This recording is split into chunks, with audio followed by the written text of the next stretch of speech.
what's up, Loops? Hope you're all having a good day. In this video, we're going to check out some tips on how to deal with Inferno bases.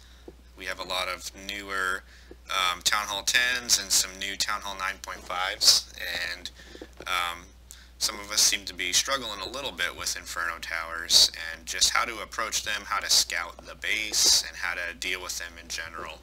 So we'll try to highlight some tips on the best way to approach a base with Inferno towers. And I apologize in advance. I'm just using the last two war replays, and there's not too many 10v10 Inferno base triples, at least. There's going to be some that are still approaching Inferno tower, you know, in a correct manner, and I'll highlight why I think those work well. First things first, when looking at an Inferno base, or a base with Inferno towers, whoops, wrong one. You want to scout and determine, you know, what's the best way to approach the base, and, you know, are the Inferno towers on single target, are they on multi? Multi-Inferno towers are typically almost always more of a threat to your army than a single target Inferno tower, so you almost always want to, if you had the choice or if you had the option, elect to destroy the multi-Inferno target over, say, an Inferno set to a single target. And just in general, an Inferno tower is it's huge value, so in most cases it's pretty much just as important to get an Inferno tower as it is to get like air defenses or the CC or the Queen. So just consider that when you're looking at how you want to approach a base. The Inferno tower should be looked at as a extremely high value target, whether it's something you plan to get with your kill squad, or something that you plan to get very quickly once the second or even third portion of your attack starts. And that's what I'm going to highlight in this attack by GSU really quick. All the other attacks kind of do a direct approach to the Inferno tower.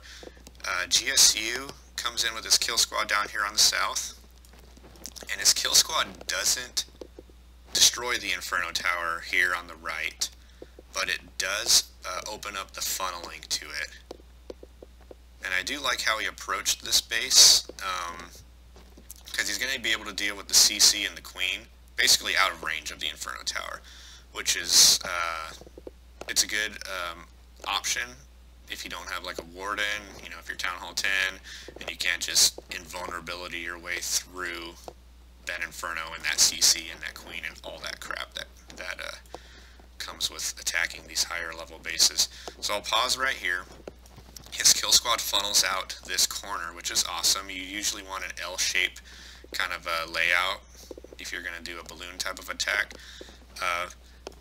So GSU elects to attack from the left here. I personally might have attacked from the right once this kill squad was done.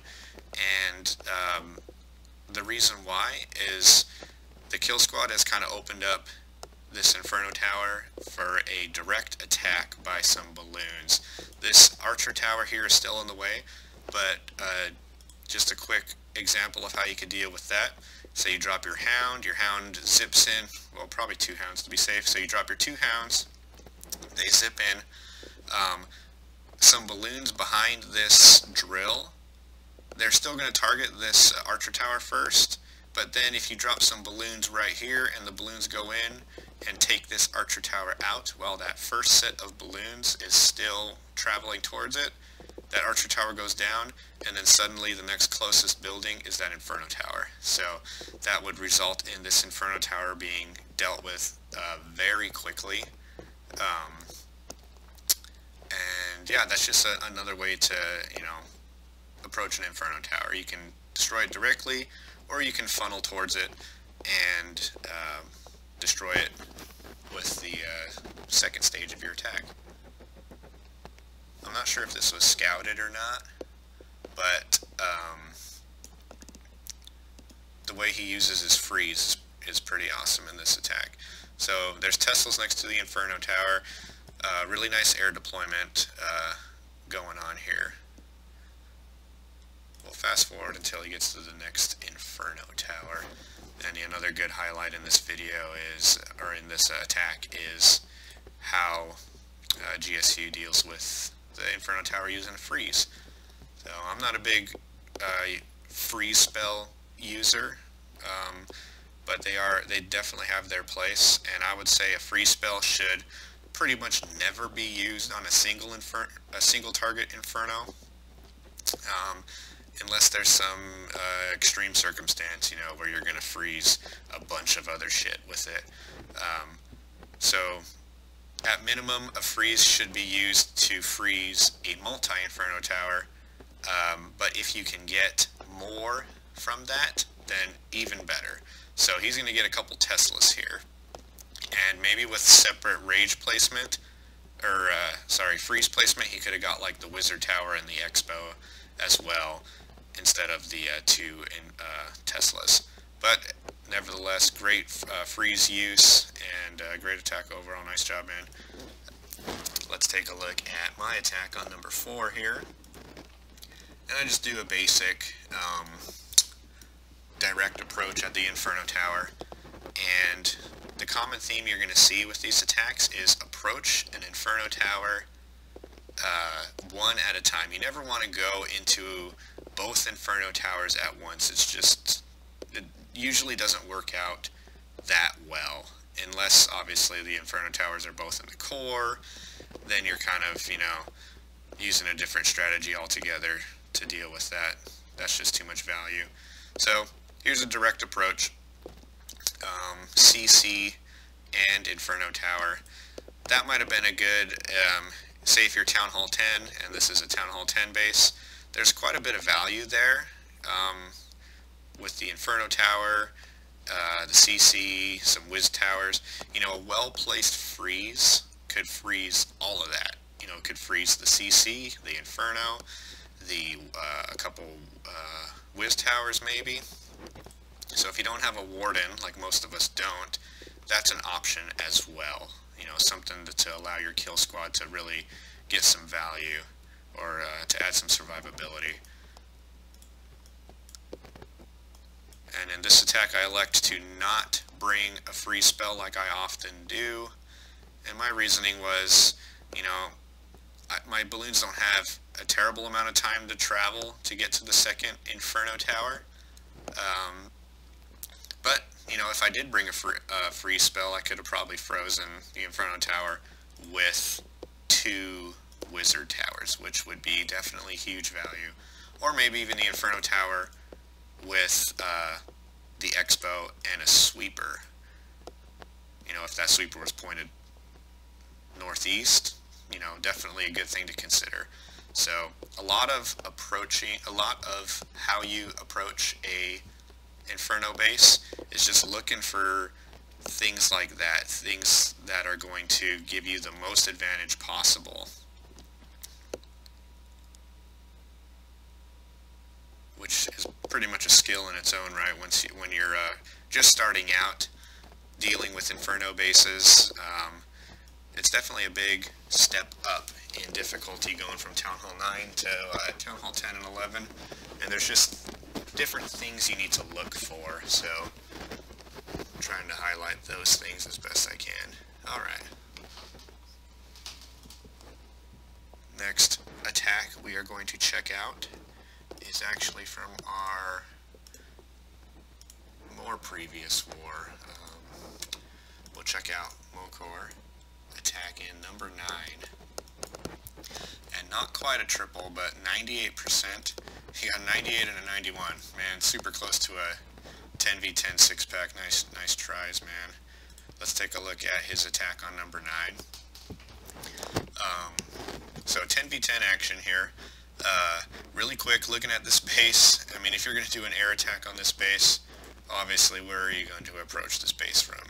You got an Inferno Tower, 2 air defenses, Wizard Towers, 3 archer towers, the queen, the CC, you know, probably some X-bows you would kill.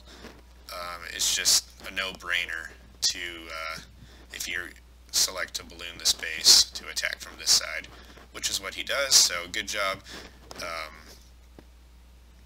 scouting that or deciding to do the attack from this side. Unfortunately, the bowler funnel doesn't quite go to plan. I'm not sure if this was scouted or not, but Tesla takes out his funneling wizards, and that's that. I believe if the bowlers would go to this archer tower next, and if this Tesla was not here, they would probably reroute back in because they can't reach that mortar there, and I think this drill's probably a little too far away. So almost funnels everything in nicely, but even though his bowlers all walk on him, he still gets a 98% on a pretty high level Town Hall 10 here, and that just comes from, you know, choosing which side to approach the base from, getting huge value for his kill squad, approaching the Inferno Tower, you know, one at a time. I mean, look at that. He hollowed out this whole side without any of his bowlers. So, unfortunate that the funnel didn't go well. If it had, you could bet this would be a 3-star.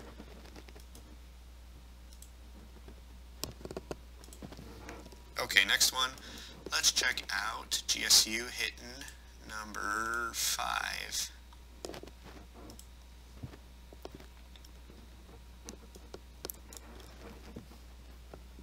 So again, I apologize that we don't really have a lot of 10v10, and you know, we have a lot of examples of our Warden armies hitting some, you know, Town Hall 10s and Town Hall 11s.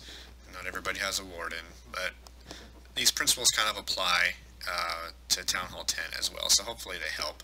Here's another example of, you know, potentially using a freeze spell. You would get the CC, the Inferno, I guess an Archer Tower. So yeah, if you don't have a Warden, you know, consider that freeze on the entry, depending on how much value you can get from it. But once again, you know, he's coming at this base one Inferno at a time. Gets a couple air defenses. I think he's going to get the Queen. Yep, there she goes. Kind of a lucky Queen kill there with the bowler bounce.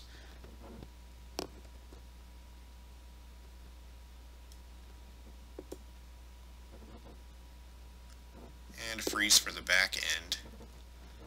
Looks like he'll get an Inferno Tower and a Tesla for that freeze spell.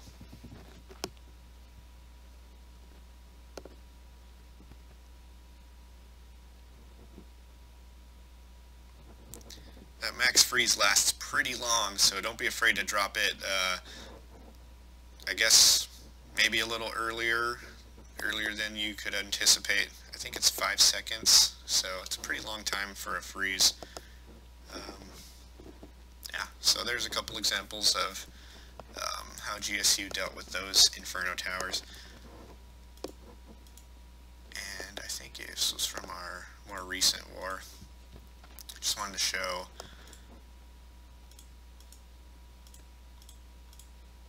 oops, wrong side.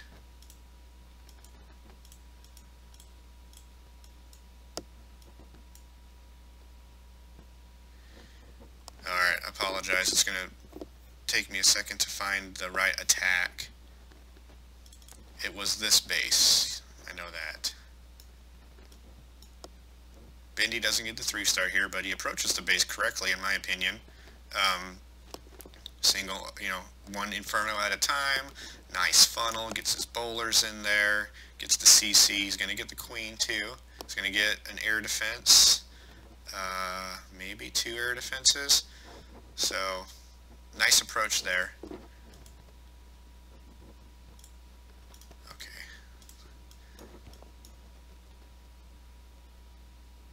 Okay, yes, Sean's attempt on number 7, I believe.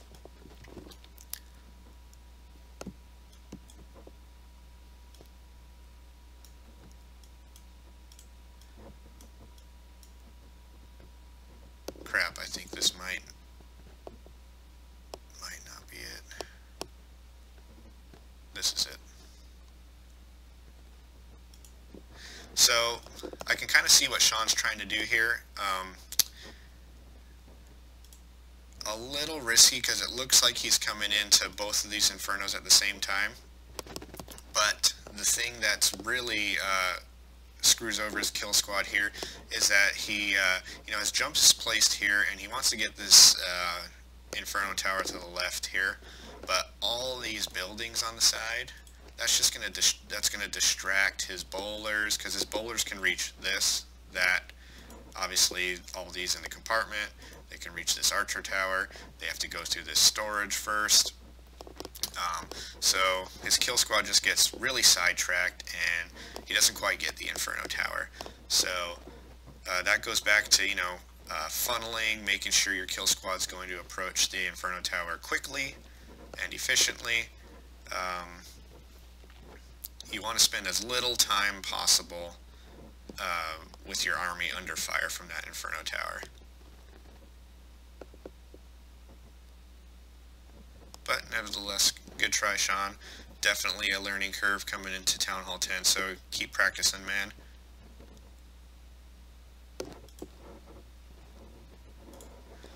Alright, well, I think that's just about all I have for approaching Inferno bases at this moment. I'll keep an eye out for attacks in our wars that really highlight how Inferno bases are being dealt with efficiently, and I'll try to highlight those and spread the word, and hopefully it helps out with some of you guys that are having a little more difficulty on how to approach these bases. So until then, I'll see you guys in the war. Have a good one.